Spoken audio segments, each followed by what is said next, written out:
Assalamualaikum warahmatullahi wabarakatuh. Rekan mahasiswa dan mahasiswi sekalian, hari ini kita akan belajar mengenai sistem kontrol terdistribusi atau Distributed Control System dalam otomasi industri. Adapun capaian pembelajaran kali ini adalah mahasiswa diharapkan memiliki pemahaman yang mendalam mengenai konsep dasar Distributed Control System, DCS, mampu membedakannya dengan sistem kontrol lainnya seperti SCADA dan PLC. Kemudian dapat mengidentifikasi komponen utama DCS beserta fungsinya, dan menjelaskan cara kerja dan arsitektur DCS dalam konteks proses industri.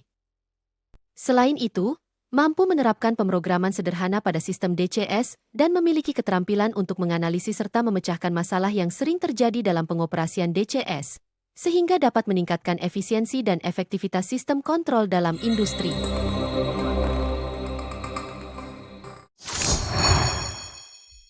Distributed Control System Concept, DCS, atau konsep sistem kontrol terdistribusi. Pengertian Distributed Control System Concept, DCS. DCS atau Distributed Control System adalah sistem kontrol otomatis yang dirancang untuk mengelola proses industri dengan arsitektur terdistribusi. Dalam sistem ini, kontrol dilakukan oleh berbagai unit kontrol kecil yang tersebar di lokasi proses yang berbeda, tetapi semuanya terintegrasi melalui jaringan komunikasi. Ciri utama DCS 1. Arsitektur terdistribusi. Fungsi kontrol tersebar di beberapa unit yang terletak dekat dengan proses yang dikendalikan. Kedua, kontrol kontinu. DCS digunakan untuk proses industri kontinu, seperti pengendalian suhu, tekanan, aliran, dan level. 3. Integrasi penuh. Semua unit kontrol dan perangkat dapat diakses melalui Human Machine Interface atau HMI untuk pengawasan dan pengendalian terpusat. Perbedaan DCS dengan SCADA dan PLC. Meskipun DCS, SCADA, dan PLC sering digunakan untuk tujuan pengendalian proses dalam industri, ketiganya memiliki fokus dan arsitektur yang berbeda. 1. DCS, Distributed Control System, digunakan untuk mengontrol proses kontinu seperti suhu, tekanan, atau aliran. Contoh, pabrik kimia atau pembangkit listrik. Sistem terintegrasi dengan kontrol tersebar di berbagai lokasi dalam fasilitas. 2. SCADA, Supervisory Control and Data Acquisition, pengawasan dan pengumpulan data dari lokasi yang tersebar di area geografis yang luas. Contoh, jaringan distribusi listrik atau jaringan pipa minyak. Lebih fokus pada monitoring, sementara kontrol dilakukan secara manual atau terbatas. 3. PLC, Programmable Logic Controller, digunakan untuk kontrol logika diskret atau tugas spesifik, seperti menghidupkan, mematikan mesin. Contoh, mengontrol conveyor belt atau robot las di pabrik. Biasanya digunakan pada tingkat lokal atau dalam skala kecil. DCS cocok untuk proses industri yang besar, kompleks, dan kontinu. SCADA lebih unggul dalam pengawasan dan kontrol jarak jauh pada area luas. PLC ideal untuk tugas-tugas kontrol sederhana dan logika diskret.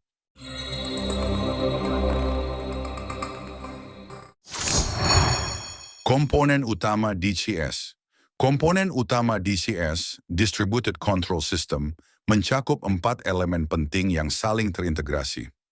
Controller, unit control, berfungsi sebagai pusat pengolahan logika kontrol, menerima data dari sensor, dan mengirimkan perintah ke aktuator untuk menjaga proses berjalan sesuai parameter yang telah ditetapkan. Human Machine Interface, HMI, adalah antarmuka visual yang memungkinkan operator memantau kondisi sistem, mengontrol proses, dan menerima notifikasi atau alarm jika terjadi masalah.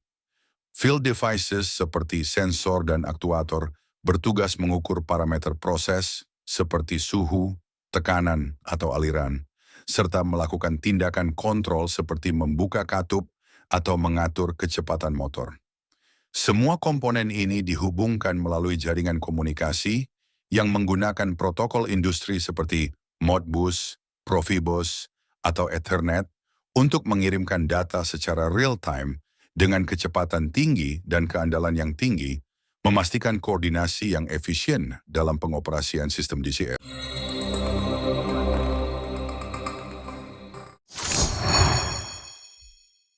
Arsitektur DCS. Arsitektur terdistribusi.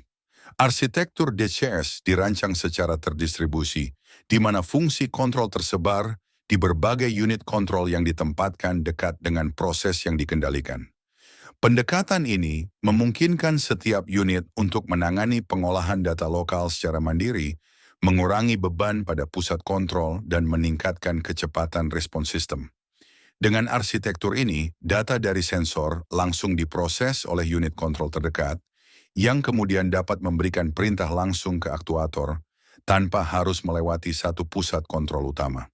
Hal ini sangat penting untuk mengelola proses industri yang kompleks dan kontinu, seperti di pabrik kimia atau pembangkit listrik. Topologi jaringan DCS. Topologi jaringan dalam DCS sangat beragam, mulai dari bus, star, hingga ring, tergantung pada kebutuhan sistem dan desain fasilitas. Topologi ini dirancang untuk menghubungkan komponen-komponen DCS seperti controller, HMI, dan field devices, memastikan komunikasi yang cepat dan andal. Ethernet dan protokol industri seperti Modbus, Profibus, atau Foundation Field Bus sering digunakan untuk memungkinkan pertukaran data real-time. Pemilihan topologi yang tepat memastikan bahwa jaringan dapat menyesuaikan dengan kebutuhan skalabilitas, serta mengoptimalkan kinerja sistem untuk berbagai aplikasi industri. Redundansi pada DCS. Salah satu keunggulan utama DCS adalah dukungan untuk redundansi, yang dirancang untuk memastikan keandalan sistem dalam situasi kegagalan. Redundansi dapat diterapkan pada berbagai level, termasuk controller, jaringan komunikasi, dan HMI. Misalnya, dua controller dapat berjalan secara paralel, di mana satu controller aktif dan yang lainnya dalam mode siaga sebagai cadangan. Jika terjadi kegagalan pada controller utama, sistem secara otomatis beralih ke controller cadangan tanpa mengganggu proses. Redundansi ini memberikan tingkat keamanan dan stabilitas yang tinggi, sangat penting untuk operasi industri yang tidak boleh berhenti seperti pembangkit listrik atau proses petrokimia.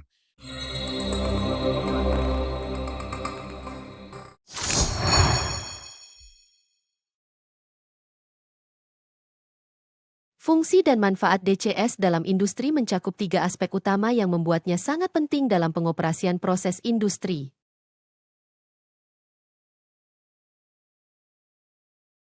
Pengendalian proses kontinu adalah fungsi utama DCS, yang memungkinkan sistem untuk mengelola parameter seperti suhu, tekanan, dan aliran secara otomatis dan real-time, memastikan kelancaran operasi pada proses yang berlangsung terus-menerus tanpa gangguan. Selain itu, DCS berperan dalam pengumpulan dan pengolahan data, di mana data dari berbagai sensor dikumpulkan, diolah, dan ditampilkan melalui Human Machine Interface atau HMI, memberikan operator pandangan menyeluruh tentang kondisi sistem untuk analisis dan pengambilan keputusan.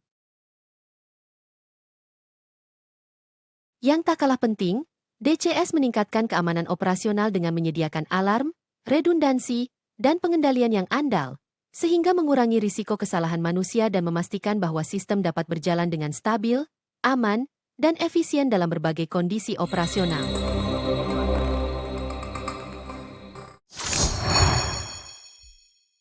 Studi kasus, implementasi DCS dalam industri. Sistem Distributed Control System, DCS, pada pembangkit listrik digunakan untuk mengelola dan mengontrol proses pembangkitan energi secara real-time dengan tingkat presisi yang tinggi. DCS memungkinkan pengawasan dan pengendalian berbagai komponen, seperti turbin, boiler, generator, dan sistem pendingin, melalui satu platform terintegrasi. Dengan fitur seperti redundansi data dan alarm otomatis, DCS dapat mendeteksi dan mencegah kegagalan sistem sebelum menjadi masalah besar. Pada pabrik kimia, DCS memainkan peran penting dalam mengelola proses produksi yang kompleks, seperti pencampuran bahan kimia, pemanasan, pendinginan, dan reaksi kimia. Sistem ini memungkinkan pemantauan secara terpusat terhadap parameter kritis, seperti tekanan, suhu, dan tingkat aliran, serta memungkinkan operator untuk melakukan penyesuaian secara cepat jika terjadi penyimpangan. Selain itu, DCS meningkatkan keselamatan operasional dengan fitur pengendalian darurat dan pemantauan emisi. Dengan penerapan DCS, pabrik kimia dapat meningkatkan konsistensi produk, mengurangi limbah, dan mematuhi standar keselamatan dan lingkungan.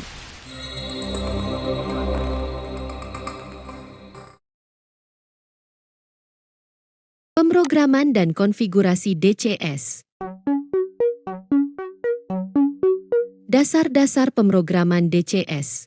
Pemrograman dalam Distributed Control System, DCS, melibatkan penulisan logika kontrol untuk mengatur proses industri. Dasar-dasarnya mencakup penggunaan blok fungsi, function blocks, seperti PID, proportional integral derivative, logika Boolean, dan diagram alir yang dirancang dalam lingkungan perangkat lunak DCS. Pemrograman ini sering berbasis grafis, yang mempermudah pembuatan logika tanpa memerlukan kode kompleks. Selain itu, standar internasional seperti IEC 611313 menyediakan panduan untuk bahasa pemrograman yang umum digunakan dalam DCS, seperti ladder diagram dan structured text.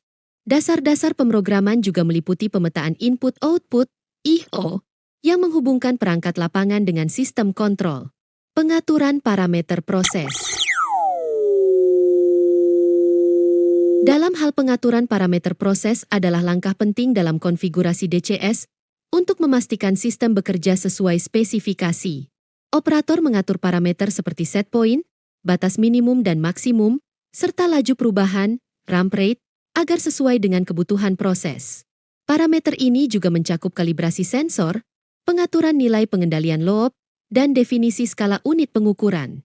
Dengan pengaturan yang akurat, sistem dapat menjaga kestabilan operasi, menghindari fluktuasi berlebih, dan mencapai hasil yang konsisten. Pengelolaan alarm dan notifikasi. Pengelolaan alarm dan notifikasi dalam DCS dirancang untuk meningkatkan keamanan dan efisiensi operasional. Alarm dikonfigurasi untuk memberikan peringatan jika parameter proses melampaui batas yang diizinkan, seperti suhu atau tekanan yang terlalu tinggi. Sistem juga memungkinkan penentuan prioritas alarm, sehingga operator dapat fokus pada masalah yang paling kritis terlebih dahulu. Selain itu, notifikasi dapat dikirim secara otomatis melalui berbagai saluran, seperti email atau perangkat mobile. Pengelolaan alarm yang efektif membantu meminimalkan risiko kecelakaan dan memastikan respon cepat terhadap gangguan proses. Demikian untuk pemrograman dan konfigurasi DCS. Selanjutnya Anda akan belajar troubleshooting pada DCS.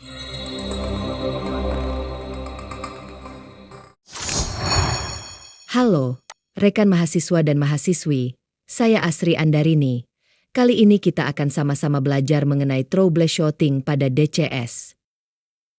Troubleshooting pada Distributed Control System, DCS, adalah proses untuk mengidentifikasi, menganalisis, dan menyelesaikan masalah yang muncul dalam sistem kontrol.